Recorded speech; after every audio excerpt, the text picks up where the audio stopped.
Je me suis installé, j'avais 28 ans. J'avais un autre parcours professionnel. Ma famille était originaire d'ici. Ici, du Causse? Du Causse. Mon père est né sur le Causse, sûrement un des derniers à être né au Massin-Chély. Bon, dans des circonstances particulières, puisque c'était en 1940. Donc voilà. On était partis, mes grands-parents quand même étaient partis à Montpellier dans les années 30. Mais par contre, on avait toujours gardé un lien fort avec ce territoire. J'ai de la famille qui ont des exploitations, mais de la famille qui commence à être lointaine. C'est des cousins germains de mon père. Par contre, la passion, elle existe. Je l'avais depuis toujours, mais je n'avais pas du tout fait ce cursus-là, tout en sachant que je m'installerais depuis très longtemps. Ma grand-mère m'a parlé des vautours, oui. Mes grands-parents, oui, puisque en fait, mes grands-parents avaient une maison ici, ils venaient souvent. Ils l'avaient quitté, mais c'était leur territoire de cœur quand même. Le Causse, où on l'aime ou on le déteste. Donc voilà. Donc les vautours, quand leur introduction s'est faite dans les années 80, un de mes oncles était revenu sur le Causse. Dans la famille, je ne suis pas le premier à revenir, mais il était artisan. Et il s'est installé aux Érins.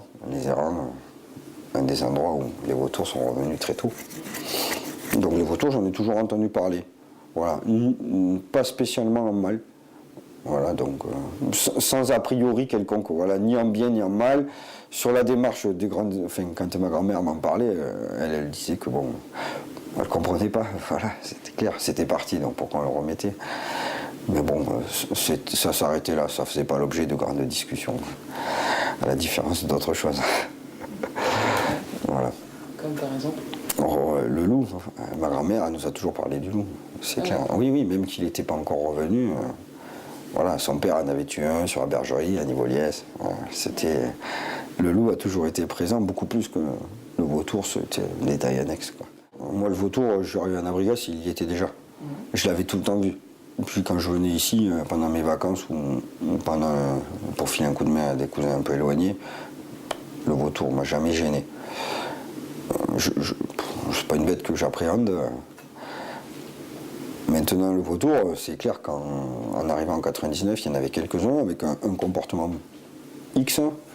On est en 2013, ils ont un comportement Y et il y en a beaucoup plus, quoi. Les vautours, ils se tenaient tout le temps loin, on ne les voyait pas vraiment. Aujourd'hui, ils sont extrêmement bien acclimatés à ce qu'on fait. C'est-à-dire que, par exemple, nous, on a une placette. Quand on va amener les animaux morts avec le télescopique, ils savent qu'on y va, je veux dire, et même si on n'y va pas pendant 3 semaines. Le jour où vous sortez le télescopique, vous prenez le chemin qui y va, mais les vautours sont là en 2-2. Et on arrive à en voir 80, 90, de très près, je veux dire, très près. Je prends mon garçon, je l'emmène régulièrement, là, à 3 mètres ou 5 mètres. Alors, ça dépend des fois ils attendent qu'on soit parti, des fois ils restent, des fois ils viennent tout de suite, ça dépend des époques de l'année, ça dépend, je sais pas, je vais pas faire non plus une analyse psycho du comportement des vautours, hein. Mais bon, on voit beaucoup de vautours, ils sont pas du tout effrayés, nous non plus d'ailleurs. Et les animaux, après, même on les voit des fois à proximité des troupeaux, chose qu'on voyait pas. Par exemple, mes agneaux que j'engraisse sur parcours, les vautours sont souvent là. Bon, j'en ai eu qui sont morts, ils les ont mangés. Est-ce qu'ils les ont mangés avant qu'ils soient morts? Bon, comme je dis souvent, si c'était vraiment des prédateurs, en Abrigas, on n'aurait plus de brebis, quoi. Vu la population de vautours collée. Maintenant qu'il y a quelques petits dérapages, potentiellement c'est possible. De toute façon, une bête qui va mourir. Voilà. Donc les vautours ne sont pas vraiment un souci. La perception qu'on en a, par contre, c'est qu'il y en a beaucoup. Et qu'aujourd'hui, on est à la veille.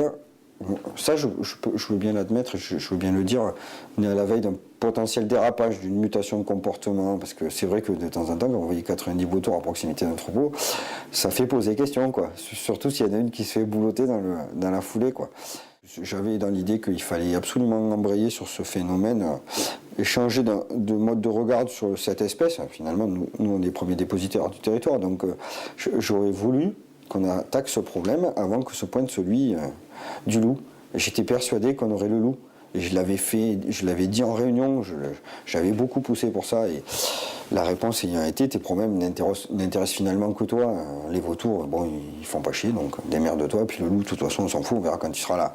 Aujourd'hui, on n'a pas fait sur le vautour. On a le loup qui est là. Finalement, tout ça est rentré dans le même sac. Là-dessus, vous y rajoutez la charte du parc, quelques petits contrôles, Natura 2000 qu'on a essayé de poser en force, etc. Et tout d'un coup, les positions se sont crispées, vraiment. Et le territoire, il n'en veut plus de tout ça. Mais le vautour, je le sentais bien comme étant un bon vecteur de changement de regard sur la manière dont on gérait l'environnement, l'écologie, enfin. Et aujourd'hui, ça ne s'est pas arrivé. On n'y est pas arrivé. Alors peut-être qu'on va y arriver, mais le contexte se durcit de plus en plus. Et aujourd'hui, on a un vrai rejet, le sentiment global des agris, et même du territoire en règle générale, parce que les interdictions diverses et variées ne s'appliquent pas que concernant la gestion environnementale qu'aux agris, elles s'appliquent à tout le monde. C'est que, voilà, on n'écoute pas ce territoire, on cherche des zones de rachat, je dirais, sur une société qui se pose pas les vrais problèmes, ni sur l'artificialisation des parcelles, qui condamne de manière définitive toute forme de biodiversité, la gestion de l'eau, la manière de consommer l'énergie, etc. Ces questions-là, elles sont tabous ou mal posées. Et par contre, ici, ouais, on a trouvé un espace à peu près correct, pas encore trop saccagé. D'ailleurs, s'il n'est pas saccagé, c'est parce que les gens ne sont pas ouais, ils ne font pas n'importe quoi. Bon, mais on va le mettre sous cloche, quoi. Et c'est très dur à vivre. Et en fait, on aurait dû trouver, notamment à travers le dossier Vautour, des outils pour faire la démonstration qu'on était acteurs, décideurs et consciencieux, je veux dire, et responsables. Et on ne nous en a pas laissé l'opportunité. Bon, les fonctionnaires de haut niveau passent, ils repassent, s'en vont, pensent plus à leur carrière et au risque potentiel que ça peut induire aux résultats qui vont être faits, quoi. Et donc je pense qu'on va vers une crispation sévère et c'est bien regrettable et les vautours ont failli ou seront peut-être le bouc émissaire de tout ça. Je suis très dubitatif sur ce qu'on peut faire parce que les institutions, qu'elles soient DDT, Chambre d'agriculture, préfecture, administrations diverses des DSSPP, etc., on les a pratiquées, on les connaît par cœur. Elles n'ont pas pour vocation à amener des idées sur la table, elles ont pour vocation à gérer sans prendre trop de risques. C'est pas leur but, finalement, c'est pas leur objet. C'est à nous d'amener ce qu'on veut faire de ce territoire.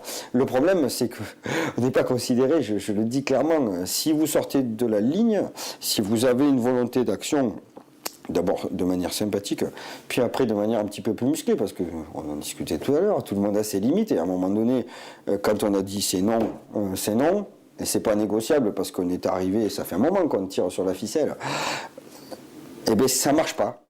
Alors j'ai un vague espoir dans le milieu associatif, mais en fait, le milieu associatif, à l'heure actuelle, ce qui existe sur le périmètre, que ce soit d'un bord ou d'un autre, c'est souvent de l'idéologie, voilà, et c'est pas du concret non plus, c'est-à-dire que du côté environnementaliste, on va être... Voilà, on en veut, et puis on s'en fout. Après tout, ils géreront leur bordel. Enfin, je fais court. Et puis ici, c'est on n'en veut pas, on n'en veut pas, on n'en veut pas. Et finalement, on s'est réfugié, nous, dans le côté on n'en veut pas, on n'en veut pas, on veut plus de rien, parce qu'on n'a pas trouvé d'espace pour faire autre chose. On n'a pas trouvé d'espace pour arriver à travailler de manière efficace, concrète et rapide. Parce que finalement, certes, les choses, il faudrait qu'elles aillent plus vite. Mais elles vont vraiment trop lentement. Et aujourd'hui, le monde, il avance vite. Je veux dire, un territoire comme le Méjean, c'est pas un territoire isolé du reste de la planète. On en déplaise aux gens qui le voient. Je veux dire, on a Internet, on va aller voir le documentaire dessus. Je veux dire, moi, je vends de la viande jusqu'à Marseille, jusqu'à Paris. Demain, vous descendez à Fréjord, vous prenez l'avion. 4 heures après, vous êtes à Nairobi. Donc, je veux dire, ça, on est comme tout le monde.